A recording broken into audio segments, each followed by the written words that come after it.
After ng PBA draft, tuloy ang movements ng team. Again, yung resulta ng pick swap ng Ginebra at Terra Firma Jeep is far from being... Ewan ko. Kinuha ng Ginebra si RJ Abarrientos. Samantalang ang sabi ni Coach Cardell para sa Jeep is yung kukunin nila ay yung papalit sa naiwan ni Javi Gomez de Leano. Kahit dun sa mock draft natin, ang choice ko dun sa number 3 ay si Dave Ildefonso kasi para nga sa pwesto na naiwan ni Javi. So, kahit naging 10 picks sila, nakalagay pa rin sa isip natin na kukunin nila is wing.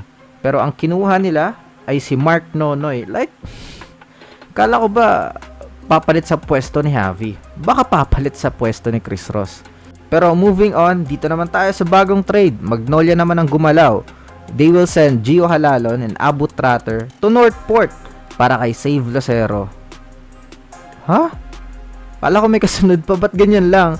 Tapos na ba to? Parang nakakapanibago. Or hindi talaga mahal yung Magnolia sa magkakapatid no? This is a fair trade, pero for me, medyo talo pa nga kung tutuusan yung Magnolia. Though sobrang bata pa ni Lucero, compare kay Halalon at Tratter na parehong 31 years old. Save is only 24.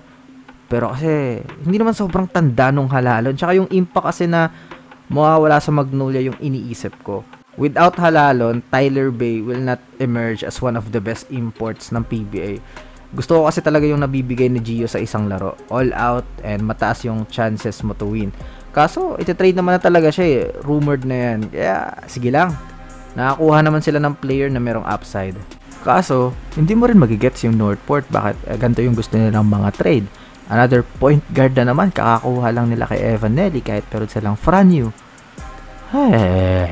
Medyo na-feel ko lang siguro na lugi yung Magnolia dahil sa injury history ni Lucero. Tsaka, alam mo yun, masyado pang maaga para ma-harvest.